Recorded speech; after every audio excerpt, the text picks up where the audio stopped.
Beautiful India, a country where I was born. And even though I was raised in America, I am proud of my Indian heritage. India is a land known for its deep culture, values, traditions, meditation, yoga, diverse religions, and many languages.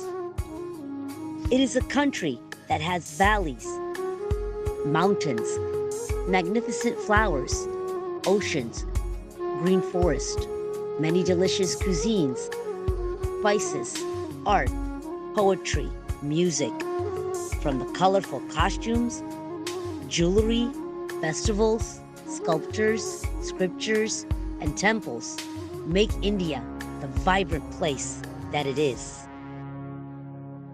The Indian people have a great admiration for nature and all the animals that roam their land. Bhumi Devi, who we consider as Mother Earth, always takes center stage in the lives of the Indian people. My expectations of India were always about the unity and love that people had for one another, and showing compassion to all sentient beings. What I discovered was shocking, and this is how my journey started.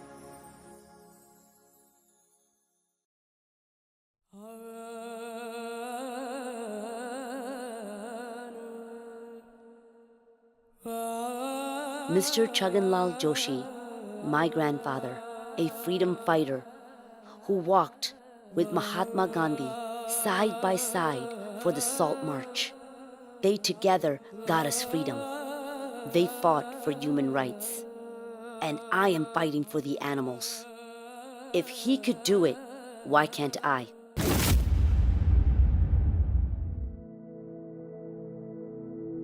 I was a non-vegetarian. I ate everything under the sun. Om Namah Shivaya, Om Namah Shivaya, Om Namah Shivaya, Om Namah Shivaya. Until I had my awakening, when I found out the truth.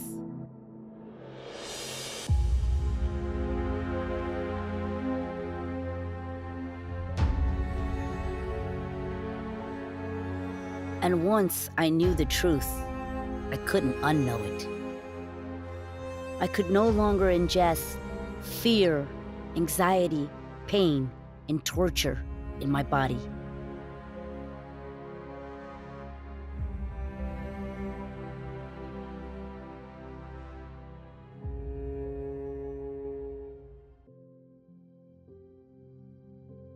And that's when I turned vegan overnight. I soon realized that being vegan was not enough.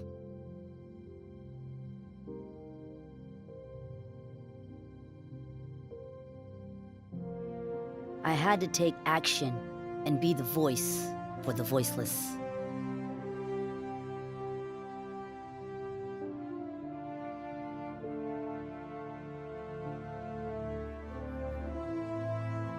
My healing tree gave me an idea. Why not talk to your own people and go back to your motherland and find out the truth? If Lord Krishna had milk, why can't we? Why do we sacrifice animals in the name of God? Is milk the only source of calcium and proteins? Why is animal agriculture the main cause of global warming?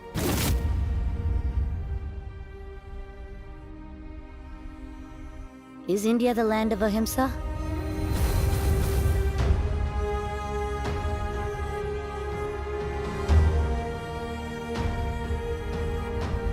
It is time for India to say what she means and mean what she says.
So what you just saw was a yearly cultural tradition. And it's amazing to see how they climb up and break that clay pot. But what do you think that pot contained? It contained butter. It contained milk. And how do you think we obtained that milk? Do you know how cows and buffaloes are treated today? What do our school books teach us? Oh, cows give milk. No, they don't. The first time that a cow has a baby, or a buffalo for that matter, she won't allow you to touch her udders, right? She just won't allow you to touch. So then how is it that we take the milk? Oh, tie her neck, tie her legs, tie her tail. So she can't kick, she can't hit you with her tail or with her head. And that's how she gives milk. We say that it's our Gau Mata, and then we take away their milk, and this is how we say they give us milk. No, they are not giving us milk. We are stealing away their milk. It's very clear. You see those chains? We tie them up and we take their milk. We steal it from them. They don't give it willingly. They're really treated so terribly. The female's only value is to produce milk for their non-babies, for humans to have. And then once that value of reproduction's gone, they have to be killed off. Dairy addiction is like the root kind of animal exploitation. Vegetarians presume to say that we are animal lovers. We live cruelty-free. And that's the hypocrisy I want to point out, and that's what I'm saying. You paid for that glass of milk with your money, but that mother cow paid for it with her dignity, her freedom, her children, her blood, and her life. They'll put hooks and things in the baby's nose to prevent them from nursing. They have their babies taken. They prevent the bond between mother and child. It's a violation of the female in every way. Would you like it? Someone takes your child from you at birth and uses your milk for something else. We believe that the human mother and the cow are separate beings. They are not. And if you treat with great respect the relation between the human mother and her baby, then how can you treat with disrespect the relationship between the cow and the calf? We're denying the birthright of a baby to mother's milk. That's what we're doing. Hi, so I'm in a dairy farm right now in India. It must be over 100 degrees and it's very hot. You can see there's no water here for the calves. This is a male calf, behind me is a female calf.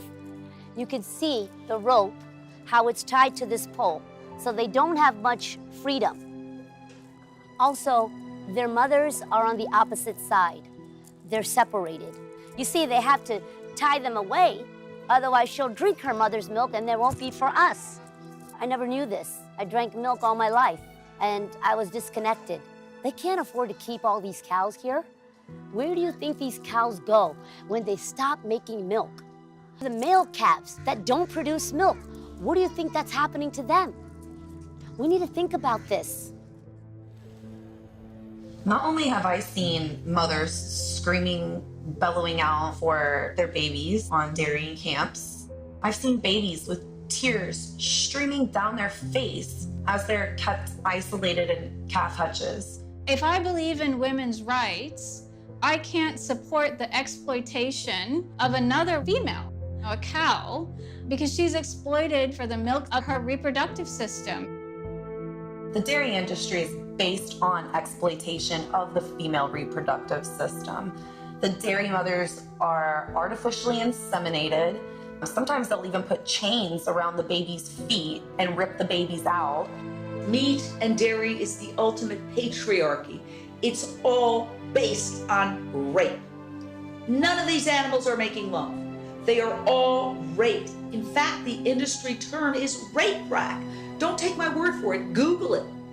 Hi, I'm at a dairy farm in India, and right now, I'm at a stall. This stall is called a rape rack. That's right, that's the medical term that we're using to inseminate a cow. They also put a glass rod in her private parts with semen, and they put their entire hand, manipulate literally the parts where to put semen, and the semen is collected from a male buffalo or cow. And of course, when this thing is done to a woman, what do you call it? Obviously, we call it rape, right? right? So we are doing this to the cows and buffaloes every single year. And we call them Gau Mata, and we are actually raping them every year. And people don't even give a shit about it. A mom is a mom everywhere. And if a mom is sad when their child is killed due to war or gang violence or anything else, a mom that's a cow or a chicken, like, they're gonna be really sad whenever their child is taken from them. What a mom experiences in the human world is not any different than what animals feel.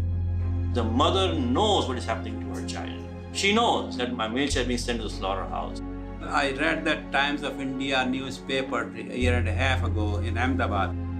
They sell them overnight to the slaughterhouse. And if a cow is not giving milk, is abandoned. It's not just a happy cow sitting in the street. That's a cow that has 40, 50, 60 kilos of plastic in their stomach. Can you imagine the pain? It looks like it's a big, healthy cow. It is under enormous pressure from the gas, and they don't speak out. These are animals of predation, so they don't voice it because the tiger would get them if they heard them cry. Their eyes roll. Their eyes, they roll back in agony of pain that we can do something about. If we say, we love the holy cow. We call it as the taste of India, calls ice cream, curd, paneer, cheese, pizza. We see the product and use these names, so we're completely disconnected from what's happening there. And as vegans, we just want to inform people that this is happening, this is violent, this is unnecessary, and you can stop. So please wake up. Please seek out the truth. Please go and ask these questions. How can you produce milk at this price? The milk in India and around the world has the blood and suffering inside it. That's what you're drinking in India. Dairy is scary. Dairy is cruel. Dairy is torture. Dairy is basically liquid meat. Milk is nothing but liquid meat. Dairy is beef, of course, without a doubt. So dairy industry is no different than the meat industry. We are so cunningly manipulated and brainwashed into believing that animals are food. We put them in tiny battery cages, hardly bigger than the hen's own body. She can't even spread a wing in this contraption, and she's crammed in there with a number of other chickens. We manipulate her body so that she produces way more eggs than is natural for a chicken. You know, today's commercially raised hens, for example, lay about 250 eggs. Their wild ancestor, the red jungle fowl, lays about 15 eggs a year. So the animal dies 1 million deaths. And it takes the animal about 2 hours to die. 2 hours of being boiled, slit, skin removed, leg broken. In slaughterhouses, or even on the factory farms and other places where they have to just abuse animals all day or kill them or electroshock them or impregnate them against their will on these rape racks, these workers have the highest rates of injury and among the highest rates of suicide, of alcoholism. Not just the animals who we use for food, but if we start from the animals who we use for experiments, for work, for entertainment, as pets, for products, and then eventually as food. There is cruelty in every use. Leather does not grow from the ground. Leather has to come from a life form. In Mumbai, horses are being used to haul heavy carriages, to haul tourists all day and all night. And these horses, they're living their entire lives on pavement, working all day without a single drop of water, malnourished. They were just a bag of bones. And the use of Victorias for carriages is now banned. Elephants live so long, when they're in captivity, that entire duration is in chains. Elephants in captivity in India are used for things like circuses, in temples, for rides, and when they're not being used for rides, they're kept in chains. There's no question that these non-human animals that we're talking about feel enormous pain. They suffer, they're intelligent beings, they have families, they have family structures, they have their lives. The animals, they cry, they yell, they have body language. They're trying to avert the violence that's being imposed on them. But because we don't want to see that, or we might not see that, we fail to understand how much pain we're causing them. Stop slaughtering animals to eat them and wear them, and stop slaughtering cows to drink their secretions and pretend that you're not harming them, because you are. You're murdering them. And you are a murderer until you stop doing that. That's it. But once you are educated, it is up to you whether you're going to be ignorant or whether you're going to take a stand to make a change and not follow blindly what rituals have set for you.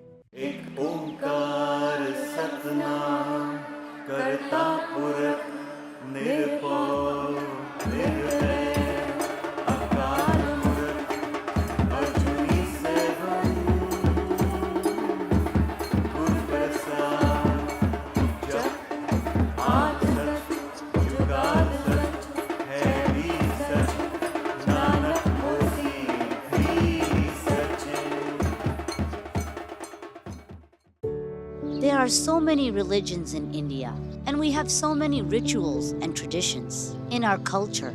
The Hindus have Janmashtami, the Muslims have Eid, Sikhs have Guru Nanak Jayanti, and the Christians have Christmas. Every religion, knowingly or unknowingly, harm animals and our Mother Earth.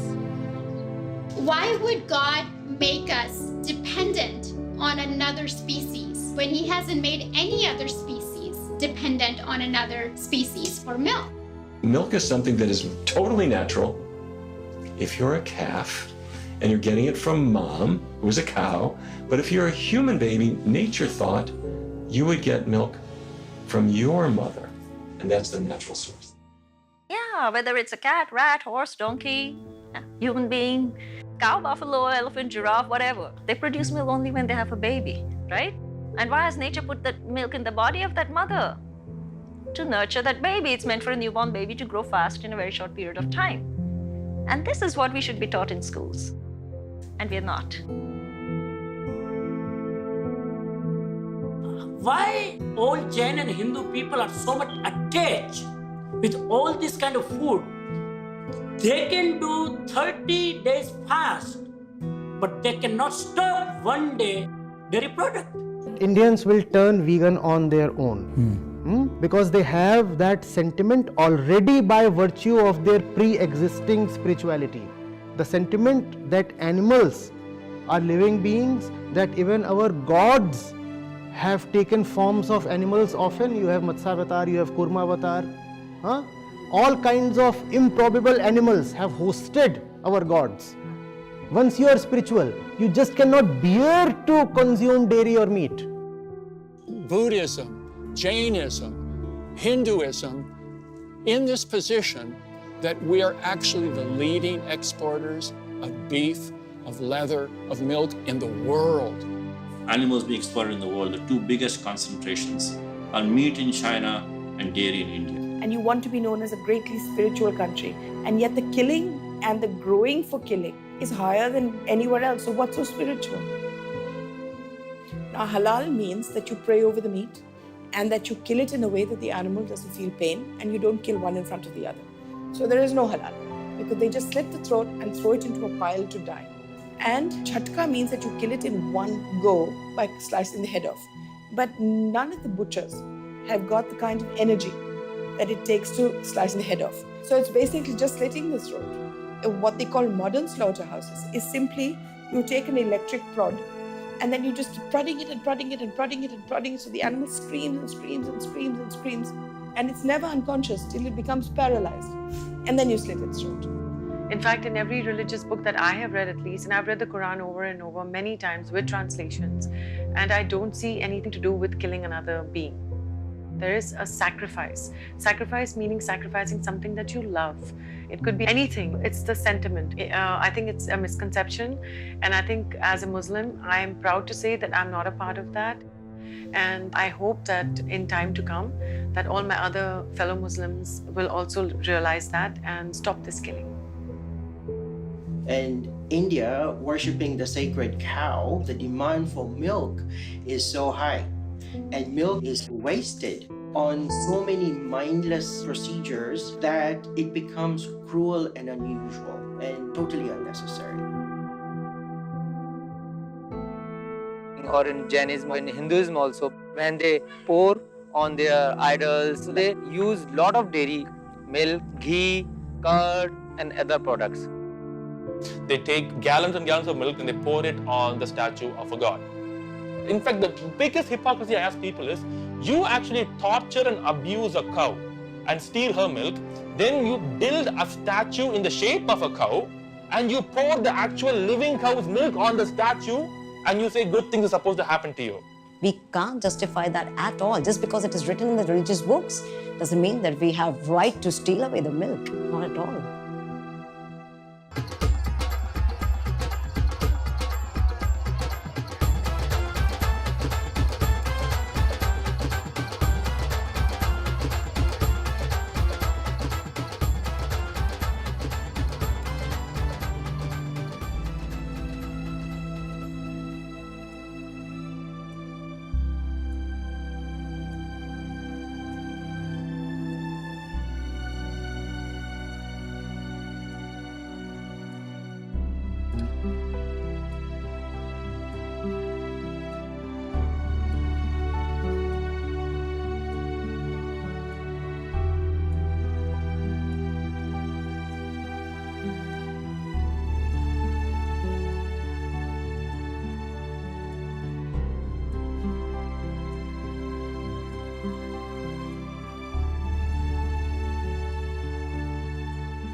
Do you think India is the land of Ahimsa? India? No. Nope. Not at all. Nope, we're not. India is not a land of Ahimsa. So we have to ask ourselves, is this violence really aligned with our culture and tradition? The most frequent question asked is if Lord Krishna had milk and ghee. Why can't we? Why do you again compare yourself to God? Why are you are not God. Yeah, you know what? God chooses what he wants to do, what he does not want to do. You and me are not God. Let's stop playing God. Let's just be who we are. We are humans. Lord Krishna's stories were all from 5,000 years ago.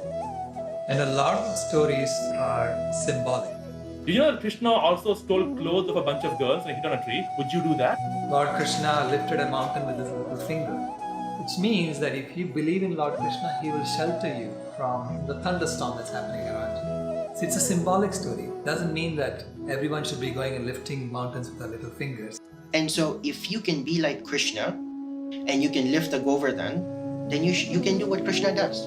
Lord Krishna danced on the hood of a seven-headed snake, Kaliya. So that means that he has overcome the 7 chakras. So he has opened the 7 chakras and he is now enlightened as a child.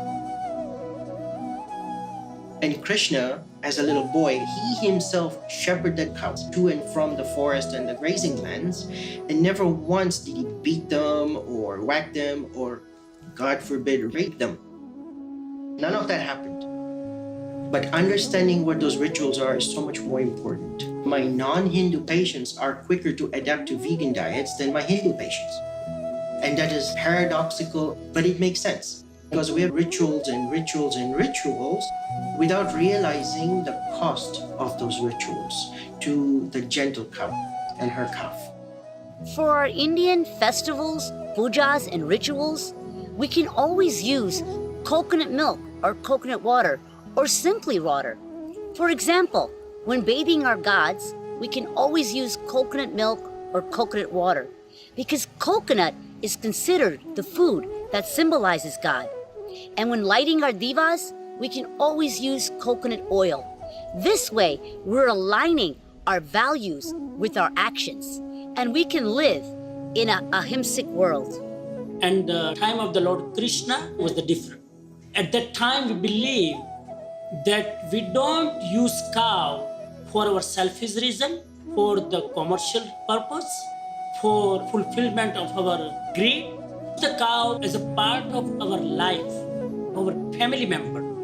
We live in different times right now. So let's follow what is the most ahimsa way of life at this point in time. If Lord Krishna were here today, Would they approve of this violence? And not just with cows, buffaloes, and goats, but with all living sentient beings. Should we be following traditions blindly? Or should we find the God within ourselves and have reverence for all life?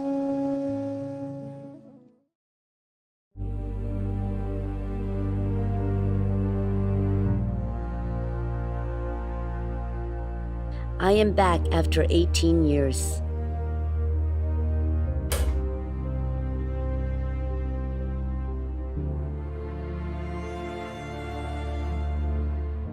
I can still feel his presence.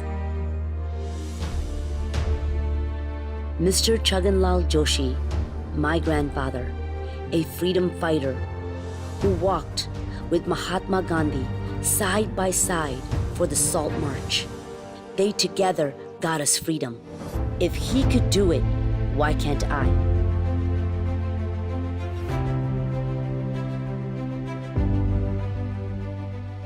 They fought for human rights, and I am fighting for the animals.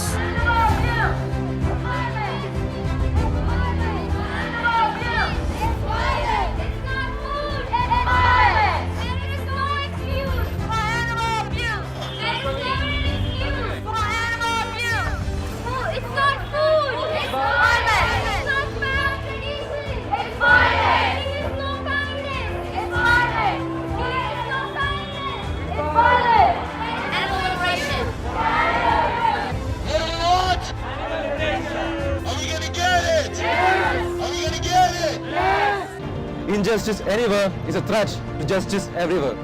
But as far as animals are concerned, there is injustice everywhere. I am the granddaughter of a freedom fighter. His name was Chhaganlal Joshi. He fought with Gandhiji on social justice issues. And today, I follow in his footsteps. I am also a freedom fighter, an animal freedom fighter. Fighting for the greatest social justice issue talked about today, speciesism. And today, the Animal Liberation March will be a turning point in India's journey towards adopting veganism as the new norm and becoming the Ahimsa country we were meant to be. I wasn't always raised vegan like many of you, but when I knew better, I did better. And once you know the truth, you can't unknow it. As long as animals don't have to die, the sun will continue to shine on the Indian sky. Thank you.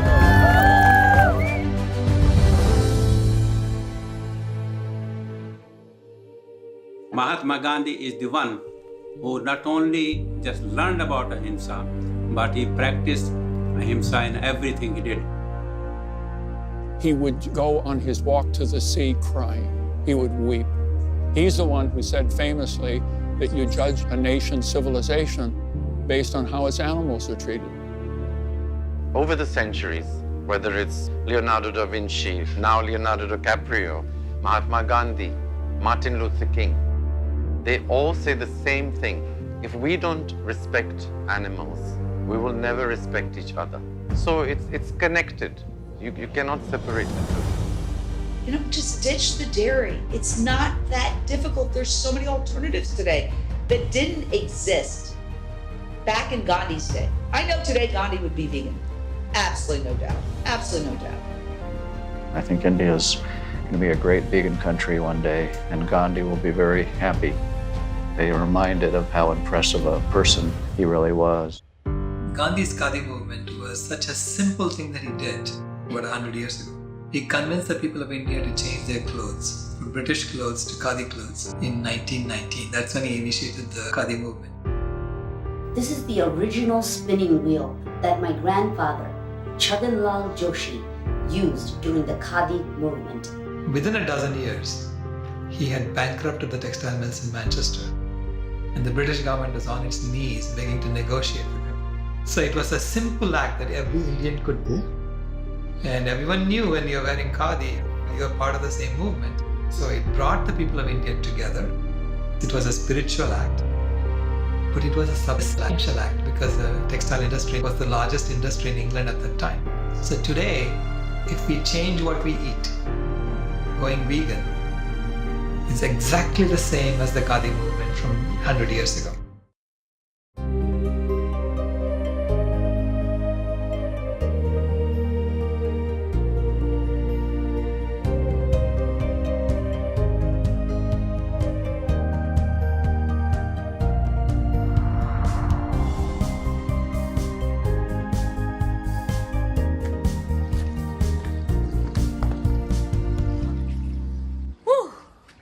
So that was recharging. So ever since I've gone vegan and plant-based, and especially when I started incorporating smoothies and green juices and incorporating more raw food in my life, I felt so much energy. And when I went to India, I got to meet some amazing athletes who don't eat any meat, fish, dairy, and eggs, and they have no protein deficiency. They are so recharged. They have so much energy, stamina, and endurance. So plant power, baby. Take a look. My name is Kuntal Joyshar. I am a software engineer by profession, a mountaineer by passion, and a vegan by compassion.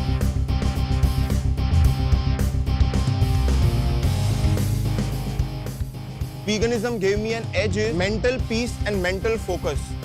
I was able to go to sleep knowing that I did not contribute to the cruelty or killing of any animals, and I was able to have a clear mind that I was not being cruel to any sentient animals on the planet.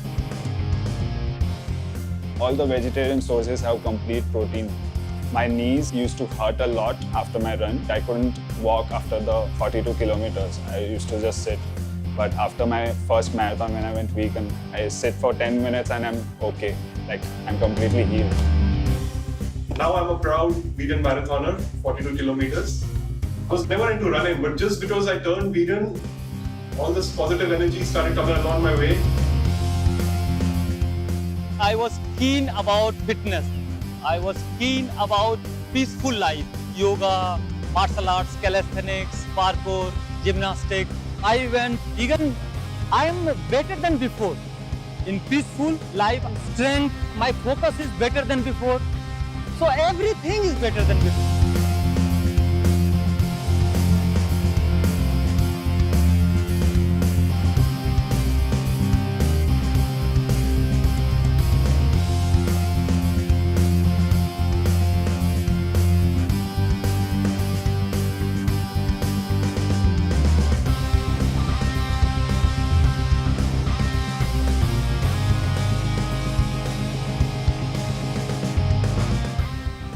Hi, my name is Abhishek. They call me the vegan beast. Yes, I am a beast who is made only on plants and who says you get protein only from chicken, mutton, eggs, fish and all the animal products, and who says you need to eat them to have a good physique. Look at me. I am a bodybuilder and I don't eat meat at all. Meat is just a marketing gimmick, as Arnold says in his new movie Game Changers.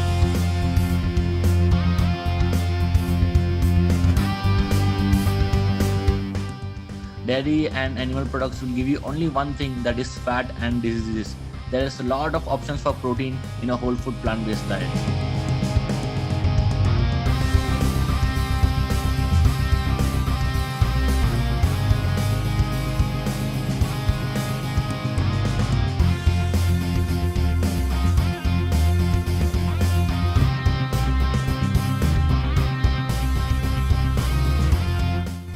So you don't need meat to build muscle.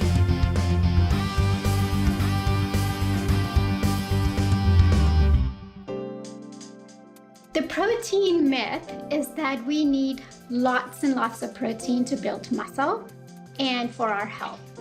And what that protein myth has done is caused people to eat a lot of animal foods. Why have we started eating meat in the first place? Yeah, we've been bombarded with protein, and we think, oh yes, that's what we need. So we started eating a lot more meat than we ever did. When's the last time you heard of anybody being in the hospital with protein deficiency? what they're really getting diseases of is fiber deficiency is leading to things like constipation, which leads to diverticulosis and diverticulitis. Fiber deficiency also leads to colon cancer and obesity. And whether it's 1,500 or 2,000 calories, whatever's right for your size, if you're eating that many calories of brown rice and broccoli, you'll get enough protein. We are definitely not designed to eat animal foods. People like to point to their canines. Human canines are not sharp. They are enough to bite into the skin of an apple, but they are not enough to tear into the skin and hide of an animal, or to bite through feathers, or to chew off bones, the raw flesh. And even if we could do that, what are the other tools we have to help us? Our fingernails are not claws animals that eat animals have. Our fingernails are flat, and if they grow long, they curl. We've all seen the Guinness Book of World Records pictures with the long curly fingernails. They're of no practical use whatsoever. So clearly our hands are not meant to rip apart an animal. Carnivores do not have the ability to chew. Our jaws move sideways and chew. Carnivores tend to take a bite out of something and sort of swallow it whole.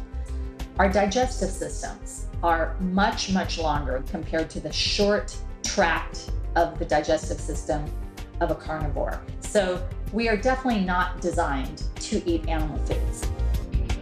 I mean, no other species in the world cooks its food, and no other species drinks milk of other species. Only humans do, and they get diseases. American Academy of Nutrition has now given a statement that plant-based diets, without any animal foods, without any meat, dairy, or eggs, is perfectly suitable for every stage of human life. It specifically said for pregnancy, it's perfectly fine. For infancy, toddlerhood, adolescence, and adulthood, it is suitable for every stage of human life. There is one vitamin that we do need. We need vitamin B12. You need it for healthy nerves, you need it for healthy blood, and it's not made by animals or plants, it's made by bacteria. There are two sources of iron. Heme iron, which comes from animal foods, and non-heme iron, the mineral found in plant foods. It is not a good idea to get high amounts of heme iron. Heme iron is associated with higher rates of diabetes. Non-heme iron comes from beans, especially, such as lentils, nuts and seeds, and leafy greens. You are what you eat, and you are also what you eat. I drink milk or I eat dairy products or I eat meat, and all of a sudden I have these substances coming into my body that are not healthy, they're toxic. The World Health Organization says processed meat is cancer-causing. That means bacon, hot dogs, the way people eat meat, it's cancer-causing. And yet, they still shill for meat on TV programs. In the newspapers, they do it too. Imagine if a newspaper did a front page article on what are the best cigarettes for kids. They'd be run out of town. And yet, major newspapers do, oh, here are the best hot dogs type stories, and nobody says anything, even though hot dogs are cancer causing. Now, meat, especially chicken, the consumption is all-time high. We are producing over 4.5 million tons of chickens each year, which has tripled in the last 17-18 years. So our population has not tripled, our chicken production has tripled. That means we are consuming more. Fast food outlets have replaced our traditional Indian food outlets. And chicken factory farming raised in 45 days, all those stress hormones, antibiotics are coming into your system, and all those fats. People think that skinless chicken breast is actually good. It's 23% calories come from fats, very close to beef, which is 29%. But there you go. You have these foods which are high in fats, high in saturated fats, high in cholesterol, and that's why we are seeing these problems in India with heart disease, hypertension, and diabetes. Indian people need to wake up. Don't patronize these fast food restaurants. Don't walk into these traps. That's what I call these fast food American joints. They're traps. They might as well be drug pushers. They hook you on this unhealthy food that is packed with sugar, salt, and fat, which are known to be addictive. And so you eat it and then you want to eat it again. You become an addict. Guess what? There's no better customer than an addict. They come back over and over again. People of India, you're smarter and better than that. Don't buy the lie. Stay away from the Western diet. Our kids are eating a lot of processed food, a lot of fast food. Pizza has become the #1 food for our kids because they are seeing these big banners and televisions and newspaper ads everywhere, big boards of and pizza fully laden with cheese. And cheese is 70% calories from fats. So cheese is the #1 source of saturated fat in our diet, and our kids are loving these pizzas and chicken, and we are seeing this disturbing trend. We need to wake the people of India up to the reality because they're being told a lie. And guess who's suffering? They are. They're developing all the diseases that the West has brought them now. And that's not a gift, okay? That's a poison pill. That's a Trojan horse. They need to wake up and realize that adopting this Western-style diet is killing them. Dairy consumption is so high. Our milk production has doubled in the last 17-18 years from 80 million tons to 165 million tons. Per capita consumption of milk in India is 337 grams per person per day, which is pretty high if you compare the world's per capita consumption of milk is 229 grams per day. And we are consuming way too much dairy. Dairy products are part of Indian tradition and a tradition in other countries as well, but unfortunately they present real risks for us. The first thing is if you take a glass of milk, about half the calories in that glass of milk are nothing but fat. Cheese is really caloric dense. 1 gram of fat has 9 calories, and just imagine that if you are consuming so much fats in cheese and chicken, you cannot burn that. All these calories are building up and they are eventually turning up into fats, and obesity is rising. This is the reason why we are even seeing type 2 diabetes very young age. But in India, we're seeing something troubling.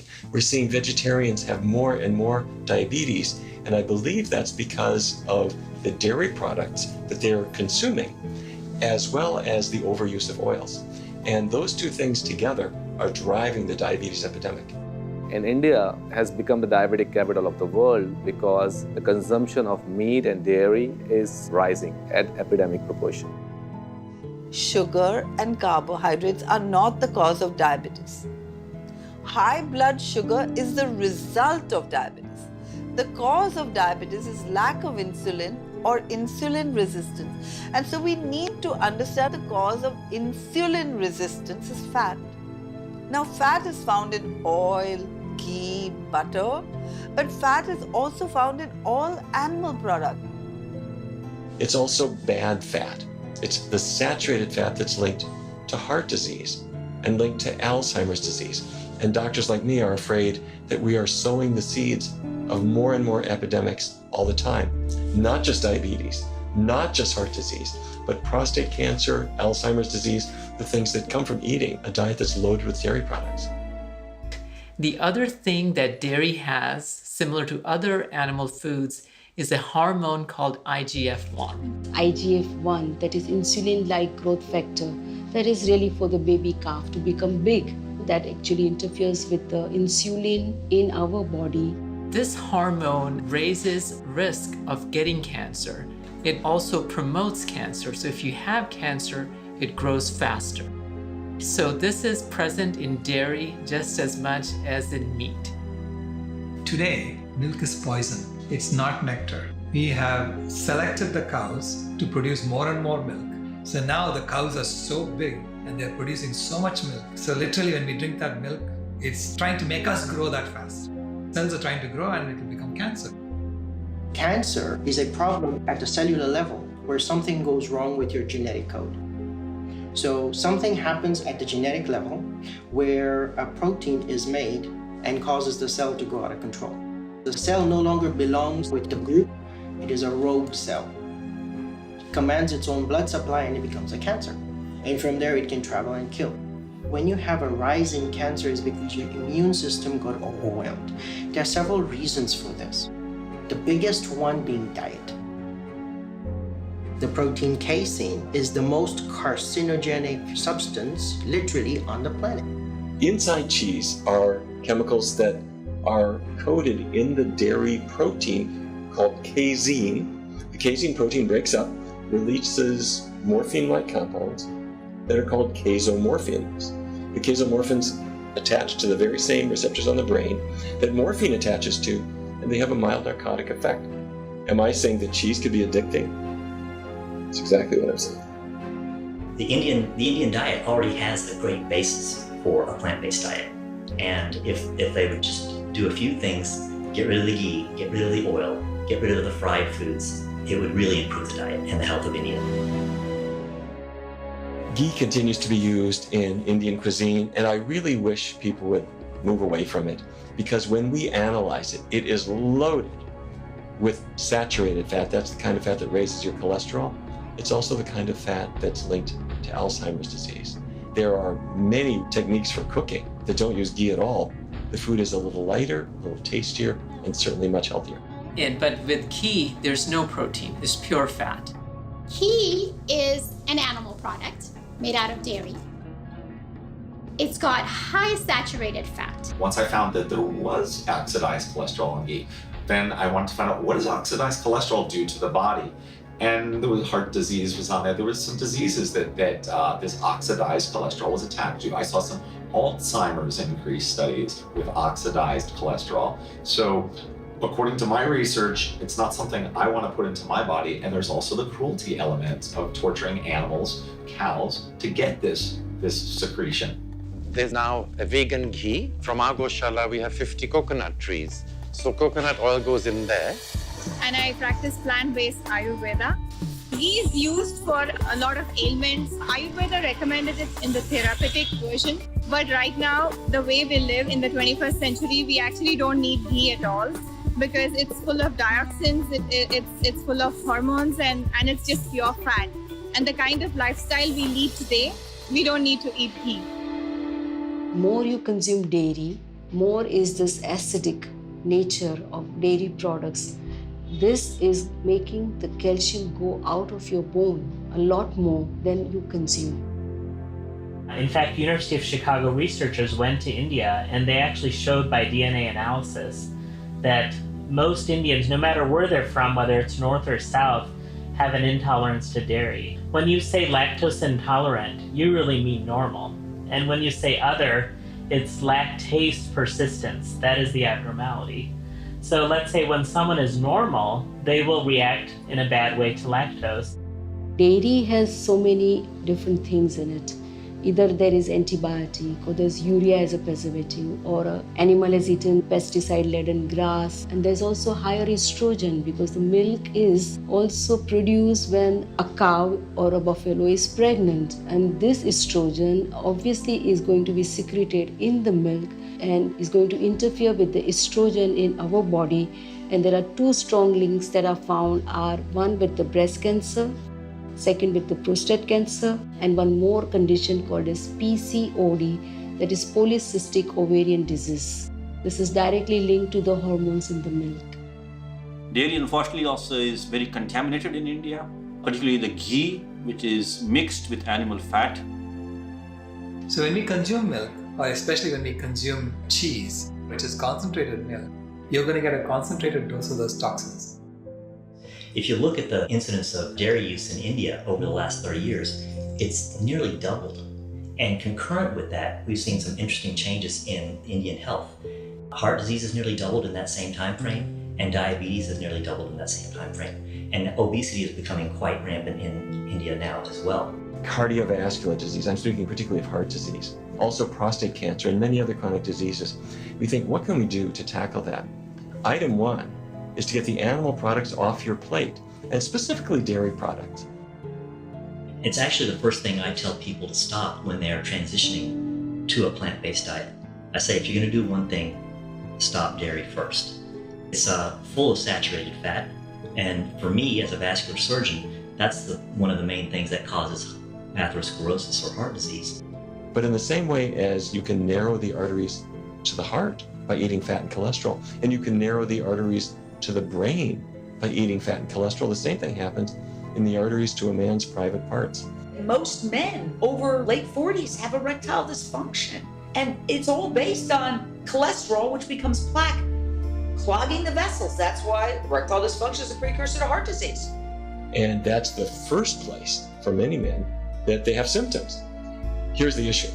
If a man has ED now, that's a sign he will be having a heart attack or a stroke in the near future. But now with lifestyle medicine, we are seeing that within 3 weeks, their blood sugar level comes down, their cholesterol goes down, their insulin resistance comes down, their cells become more insulin sensitive, and in majority of the cases, the people are completely off their medications and they are off insulin, and we are seeing even results in type 1 diabetics. In our research studies, we use completely plant-based diets. We get away from the dairy products and the meat to help people tackle weight problems or diabetes or heart disease. And one of the side effects, if I can put it that way, is their erectile dysfunction goes away too. And I'll tell you, they really appreciate that as well. Why don't we just go back to our roots? We should be eating more our traditional Indian diet, which is lentil-based. Brown rice with lentils, brown rice poha, brown rice idli would be a great option for you. And look at our South Indian upma and millet. Millet is such a great source of calcium and protein. So if we bring all these core cereals back in our diet and get rid of all these Western products from our diet, pizza, chicken, we don't want that. When I look at Indian food, I really see simple jewels that are transformed into the most wonderful cuisine that you can imagine. When I say simple jewels, I mean things like lentils and spinach and rice, these humble, simple foods. Traditional Indian diet consists of roti, sabji, dal, chawal, that's, vegetable and bread and rice and pulses. But somehow they are transformed through the magical cuisine into really wonderful, wonderful foods. The only danger is that these foods can also be a little corrupted by adding a little too much oil or adding dairy products and things like that. It's very much ingrained in us that we need dairy for the calcium. But there are so many other sources of calcium which are far healthier. A lot of seeds like sesame seeds and chia seeds, green leafy vegetables, walnuts and almonds have lots of calcium. And they don't have the saturated fat, they don't have the natural hormones, IGF-1, and they don't have the added hormones that the commercial dairies these days will have. So you can get your calcium, have strong bones, and you have no need for milk. Many Indians figure that the spicy foods need something to cool it down, so they figure dairy and yogurt are a way to cool it down. There has been a cultural wisdom that has been passed down that yogurt is good for us because of the fermentation and probiotics. Traditionally, because there was no refrigeration, yogurt was a way to preserve cow's milk for a few days at least. We can honor this tradition by making vegan yogurt from scratch using soy milk, almond milk, cashew milk, oat milk, and fermenting it in the traditional way using probiotics or a starter culture. We can also buy vegan yogurt with an added probiotic culture. Soy milk is actually a very good replacement for cow's milk products. And some people are a little bit nervous about soy because they have heard a myth that there are hormones in soy. What there are in soy is there are compounds called isoflavones, and they do in fact attach to the estrogen receptor in a woman's body. But rather than causing breast cancer, they actually attach to the receptor and turn it off a little bit, preventing breast cancer. And if a woman has had breast cancer in the past, soy helps reduce the likelihood of recurrence by about 30%. And the same is true for men. For men who consume soy products, their risk of cancer is diminished as well. So the compounds in soy are actually healthful.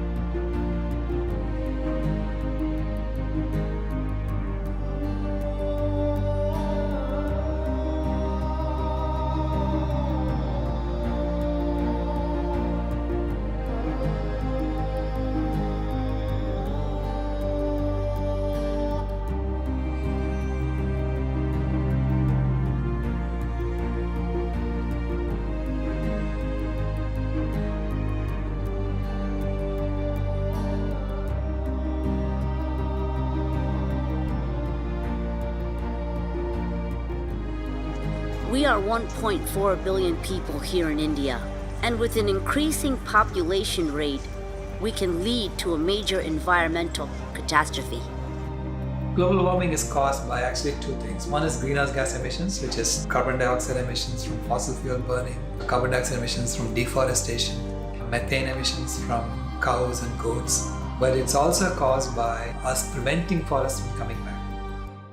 Methane levels have spiked hugely because of coal, rice, and meat. We can't do anything about coal at the moment, nor can we do it about rice. But certainly meat, I mean, for God's sake, even a chicken emits 6 kilos of methane. So if you're going to aim at being the highest producer of chickens, of milk, of eggs, this is the wrong direction. Methane is a greenhouse gas that's produced predominantly from animal agriculture. So ruminant animals, cows, goats, produce a tremendous amount of methane through their digestion. It's a natural part of their process. And methane is a really potent greenhouse gas. It's more potent at trapping heat in the atmosphere than CO2. CO2 is measured on a 100-year time frame. It's kind of like the benchmark gas that we all measure against. But methane has a global warming potential 86 times higher, more potent, more powerful at trapping heat than CO2 does on a 20-year time frame. And the reason why that's an important distinction to make is that when we talk about climate change, we always talk about a 100-year time frame. But the reality is we don't have 100 years to deal with climate change. We don't really even have 20 years to deal with climate change. It's something we need to deal with immediately. Animal agriculture is the leading producer of methane gas. So if we were to stop animal agriculture, we'd be able to buy ourselves the time needed to deal with the larger long-term gases like CO2. But it's not just methane. You know, the leading producer of methane in India is livestock. It's about 2/3 of the methane is produced from livestock. Animal agriculture is responsible for 87% of greenhouse gas emissions annually. Say what? Animal agriculture is responsible for 87% of greenhouse gas emissions annually. The really inconvenient truth is animal agriculture is the leading destroyer of our planet. It is the leading cause of habitat destruction, wildlife extinction, not to mention human world hunger and human disease. And they're just not talking about it. They meaning the establishment. It is the biggest crisis of our time, and we are just scratching the surface because we don't want to look at the number one cause of what's destroying our planet, the consumption of meat and dairy, because people don't want to face themselves. They don't want to change their habits. They don't want to look in the mirror. They're just walking time bombs. Anybody who's a meat eater is destroying the planet with every single bit of meat he eats. And it's unfair. We punish human beings who kill other human beings in the singular. Hello, this meat eater is destroying people in the collective. I don't want my life destroyed because somebody else is eating me. India has suffered from some of the worst deforestation in the world. About 95% of India's old growth forest has been cleared for agriculture to make room for livestock primarily, but also to make room for crops. And many of those crops are fed to non-human animals. About 50% of the corn grown in India is fed to non-human animals. So just right there alone, if everyone in India went vegan, there would be a surplus of food. So in a nation that suffers from food scarcity and hunger, those people would have access to food. Food would be more affordable. You would also see a decrease in water pollution. Animals produce 10 to 14 times more waste than human beings do. When you think about 1.3 billion people in India and the amount of waste they're producing, and then you multiply that by 14 times, you're dealing with a huge amount of waste. Water consumption would go down dramatically. Livestock consume most of the water in any given country, including India. So the impact to the environment, to human health, to the prosperity of a nation would be phenomenal. We have no forest left because all the cattle are going into the forest and eating all the young shoots. You have no water left because the cattle have to drain. You have no land left. The rate at which we're killing wild animals is so fast that if we continue doing this, by 2026 they'll be virtually all gone. That's how fast we're killing them. We are now deploying big data software and GPS hardware technologies to find the last remaining fish in the ocean. Otherwise, fishing fleets cannot catch any fish, so they need to know where to go and catch them. and we stab and suffocate 1 billion ocean animals every 8 hours.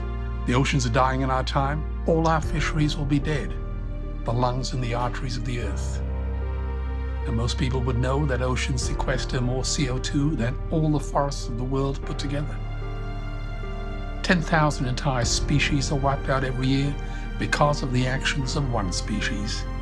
And we now face the 6th mass extinction in cosmological history.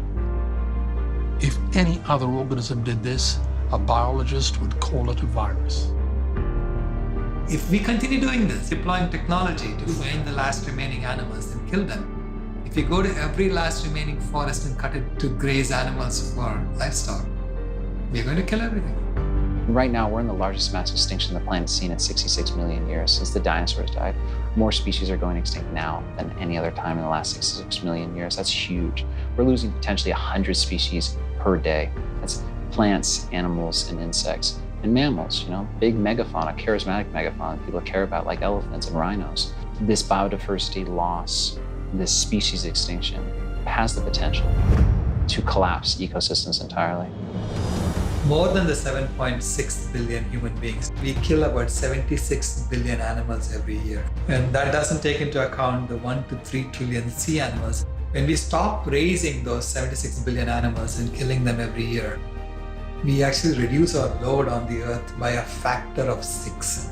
Because right now we are extracting 6 times as much food as we really need, and taking 5 of that and feeding it to our animals. So we're growing enough food right now to feed between 10 and 15 billion people on the planet. There's about 7.7 billion people on the planet right now.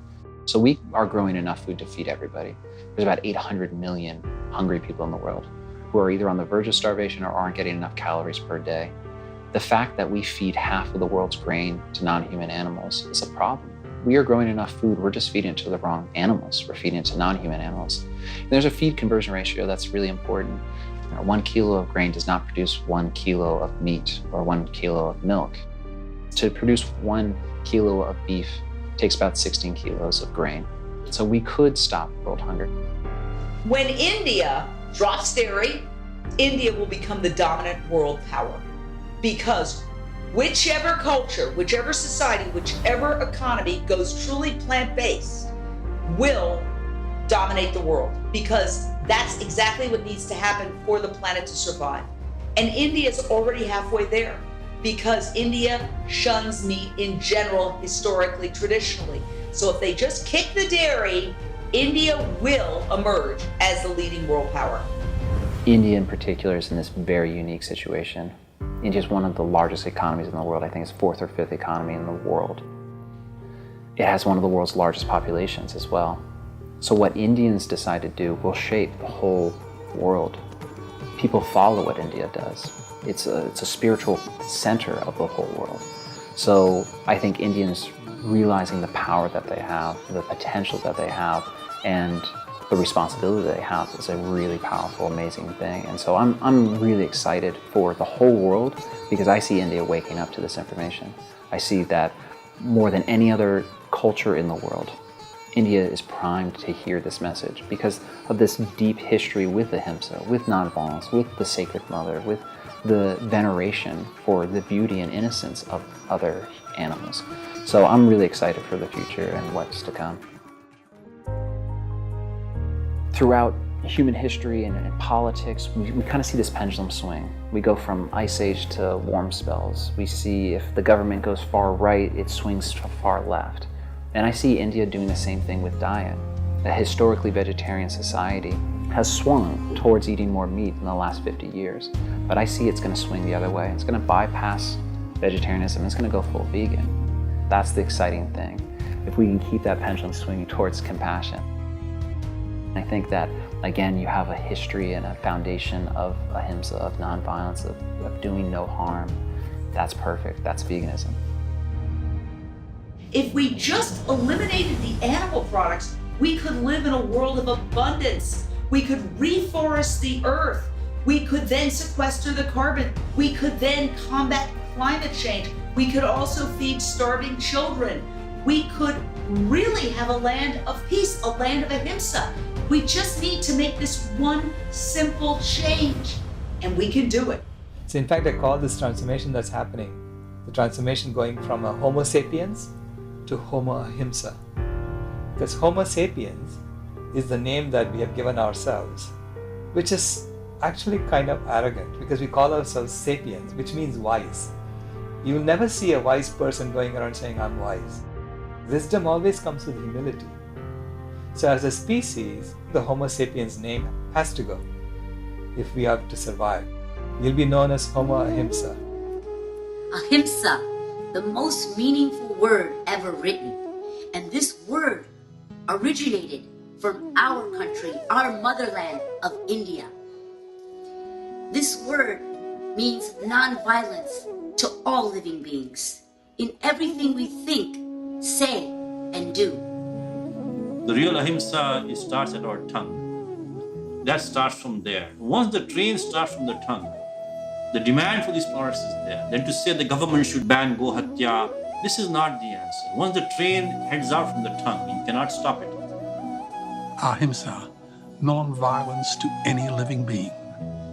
It is a beautiful word, not because it describes our nationality, our politics, our religion, our diet, or our lifestyle, but because it describes our character. Ahimsa is a core philosophy of Hinduism. The word ahimsa, it started in India. Another word for ahimsa is caring, kindness, love, mercy, protectiveness. Any life form, humans and non-human, not to kill them, not to harm them, not to oppress them, not to enslave them, not to slaughter them. Ahimsa is actually a language of every heart. Ahimsa is core spirituality and therefore authentic veganism. This should be the first country to go vegan. Because I felt like everybody I met had ahimsa sewn in their genes. Everybody I met was kind. Everybody I met was sweet. They were with each other. You could see the young men being nice to each other. Like, there wasn't the attitude a lot of times you see in the United States. Without ahimsa, we are predators.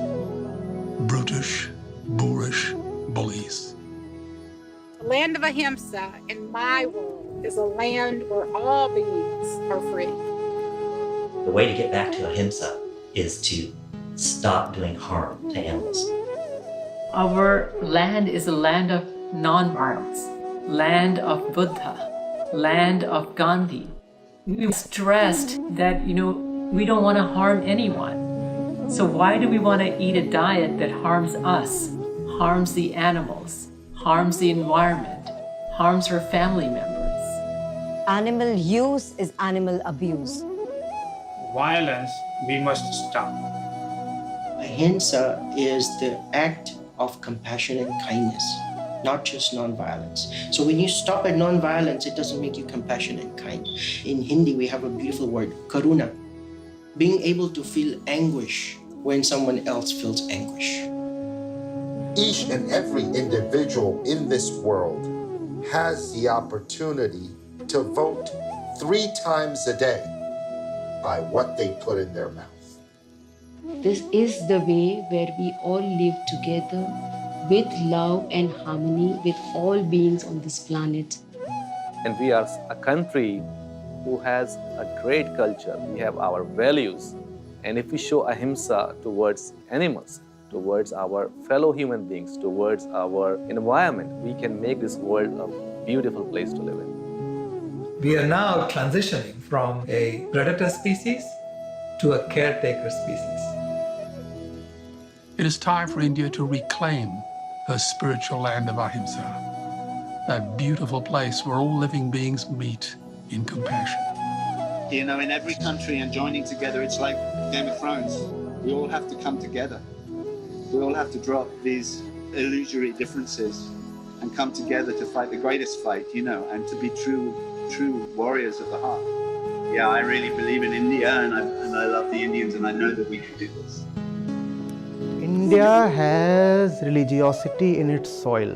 You cannot talk to the Indian people in a language of ideology. Indians won't listen to ideology, but Indians will listen to the language of love compassion, spirituality.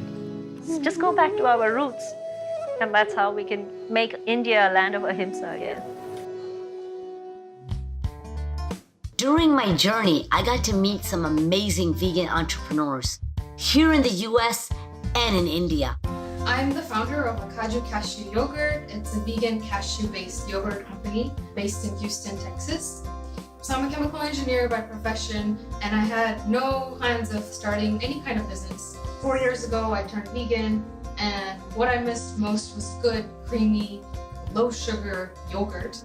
I didn't like any of the yogurt that you could find in the stores, so I started making yogurt on my own. I make plain yogurt. The rest of them are flavored fruit in the bottom style yogurts. Akaju is a Tupian word. Tupi is a language that was spoken in Brazil. They discovered cashews, so they called cashews Akaju. And since my yogurt is mostly cashew-based, I called it Akaju. Seth Tibbett, founder of the Tofurkey Company in Hood River, Oregon. We make everything based on organic tempeh or tofu, soy products, and then we combine it with other bean flours and vital wheat gluten, spices, but everything is 100% vegan, non-GMO, and delicious. My name is Abhishek Sinha. I'm co-founder and CEO of Good Dot. The core team of the company are primarily driven by their love for animals. So we thought that plant-based meat is a great space to be to ameliorate the problems and the pain points of the animals, so to say. So that was a very simple and potent driving force for Good Dot. We started working on the project since 2013, and in 2016 the company was incorporated. I have always been a very big fan of Earthling Ed. Like Earthlings, where all Earthlings are respected. There are so many cruelty-free choices we can make, so why harm others when we don't have to? We have dairy-free milk, cheese, yogurt, ice cream. We're also making mock meats that taste delicious, even cruelty-free clothing and cosmetics. Hi, I'm Purvi Doshi, and I'm a fashion designer for about 25 years now. And I live in Ahmedabad, and I have a store in Ahmedabad. Knowingly or unknowingly, we are part of something very unethical and cruel. And that day, we all together decide not to work with silk. That was the end of silk in my fashion. Finally, I decided to work with khadi, which was hand-woven and hand-spun fabric of my country and which provides employment to millions of people. My employees and fashion interns that used to work with me, they got aware about the unethical side of fashion. They got a beautiful vision of cruelty-free and clean and kind fashion. Fashion cannot be at the cost of any other living being. We must learn to coexist. Namaste, I'm Palak and I'm the founder of Vegan First, India's first and largest vegan magazine and solution space, which started out in 2016. We are very blessed and honored and grateful to be able to contribute to this movement. Also with our annual event, the Vegan India Conference, which takes place year on year. Thank you for sharing this journey with us. So what are the solutions? Well, it's so simple to switch to plant-based dairy products. They're so compassionate, healthy, healing for the planet, and taste great. Most people don't drink milk by the glass. They use it in applications like coffee and tea and kheer and all of these recipes that dairy is really prevalent in. None of these plant-based dairy companies out there have solved for that purpose. They've solved for a health drink. We wanted to solve for dairy as it was used, not necessarily as just something you could drink out of the bottle, but something you would use in your coffee and tea and applications. If I'm finding it difficult, others will find it difficult also. When I didn't get stuff for myself, I realized that this is a very difficult thing, you know. If I'm going to tell people not to have dairy, soy milk, almond milk, oat milk, rice milk, cashew milk, we got hemp milk. So now there's no excuse. With all the violence that is going on in the world today, there is a ray of hope in the form of organizations, foundations, and sanctuaries who have dedicated their people and their resources to making the world a compassionate place to all living beings. SPCA stands for Society for the Prevention of Cruelty to Animals. It's an international organization, and most of the countries of the world have now adapted the SPCAs all over their own countries. In India, there are quite a few SPCAs, although most of them are private, so we don't have at the moment any government SPCAs. The SPCA that I run at the moment is private. Most of the SPCAs in India are private organizations. SPCA receives funding mostly through donations from charitable institutions. I'm an activist of DVL, that is Delhi Vegans for Animal Liberation. We go to different parts of Delhi, malls, shopping areas. We talk to people, we educate them, showing video footages, we do follow-up, we invite them for the next events. We are inspired by activists in the West, so we try and do everything to reach out to maximum number of people.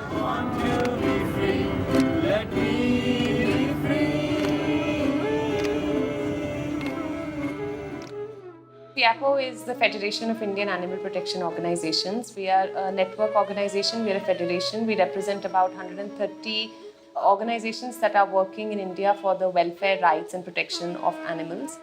We are also working with a lot of individual activists. So anybody who wants to do something to stand up for animals, in India, we have an inclusive federative approach. So we invite people to collaborate so we can work as a grassroots movement.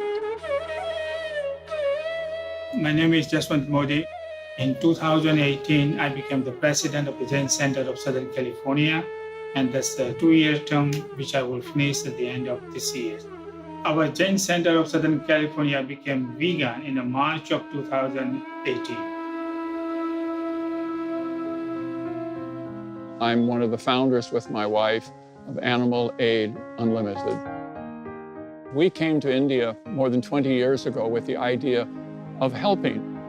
We started to realize that these animals, there was no group that was taking care of them. Started from just a piece of plastic on the ground, helping one animal. Before there was any cyber cafes, we have moved ahead faster than we ever expected. My daughter tells me we're now probably the leading NGO in India. PETA stands for People for the Ethical Treatment of Animals. Our motto is that animals are not ours to eat, wear, experiment on, or use for entertainment. We focus on the areas where the most numbers of animals suffer on an industrial scale. People can log on to our website and check out if their favorite cosmetic or household product company, making cleaners, detergents, that sort of thing, is testing on animals or not. About 15 years ago, I left the UK, for a better life, easier life in Goa. But very soon I discovered there was very little help for stray animals, so started WAG. It stands for Welfare for Animals in Goa. I did a lot of work with the cats and dogs, and then slowly started rescuing cows. And that's actually when I became vegan and realized the full horrors of the dairy industry. Hi everybody, I'm at Rowdy Girl Sanctuary with the one and only Renee King-Sonnen, and she is my hero. The night I went vegan overnight, I started praying to my meditation tree that I want to have a sanctuary near me. I want to be with the cows, I want to be with the animals. And then I met Renee. And every animal here has a name. They are treated with dignity and respect. And I always tell everybody, Renee's eyes live in mine. And when she sings, her voice echoes in my heart. And God's presence is always at Rowdy Girl Sanctuary. Om Namah Shivaya.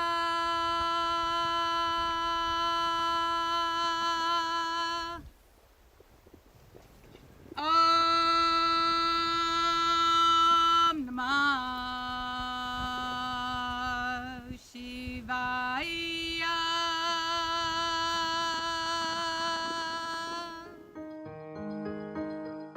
Process of feeding Rowdy Girl, I began to get more and more connected to the inner rich lives of the cows.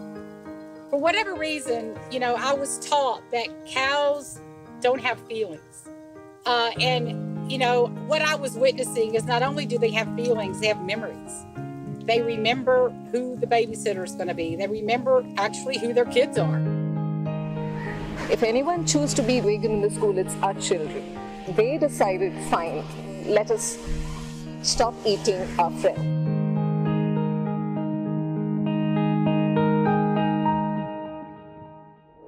So I am here with Charlotte, my dear friend, who is going to be walking for 1 year for animal liberation. Je marche pour les droits des animaux. Je marche pour qu'on puisse entendre leur voix, pour qu'ils soient libérés de l'oppression humaine.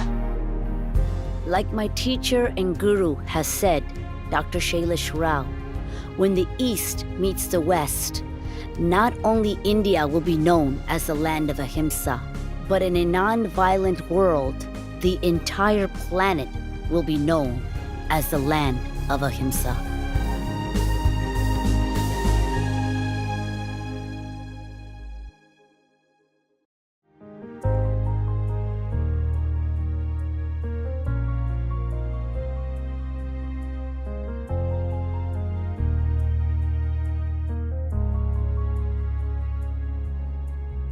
तुम कैसे भूल गए हो हम सब का मालिक है हर जीवों में इंसानों को बनाया है सबसे ही ने फिर क्यों करते हैं जुल्म हो सब पे क्या पाते हो रुलाइने एक ना एक दिन मान लो कहना मिलेगी इसकी सजा तुम्हें सर्वश्रेष्ठ सर्वोत्तम इंसानियत का होता है एक कर्म अहिंसा परमो धर्म अहिंसा परमो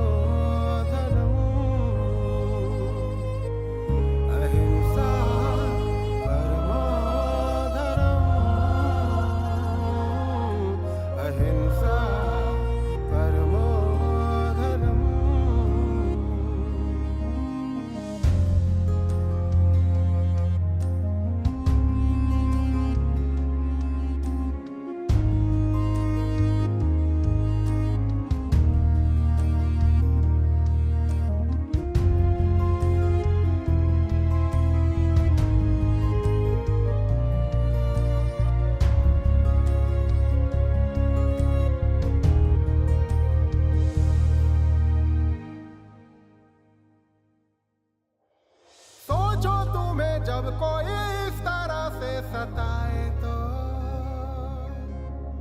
कैसा लगेगा तुम्हें कोई यूं ही रुलाए तो नादानियां छोड़ के बात मेरी ये मानो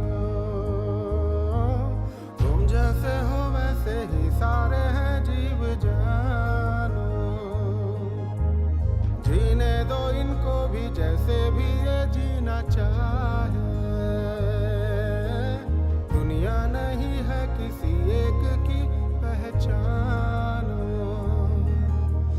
जैसी करनी वैसी भरनी बात ये सब माने हैं कण कण में है रहता मालिक राज ये सब जाने हैं कोई नहीं तुम्हें देख रहा है यही तुम्हारा है भरम अहिंसा परमो धर्म अहिंसा परमो धर्म अहिंसा परमो धर्म अहिंसा परमो धर्म तुम कैसे भूल गए हो हम सब का मालिक है ये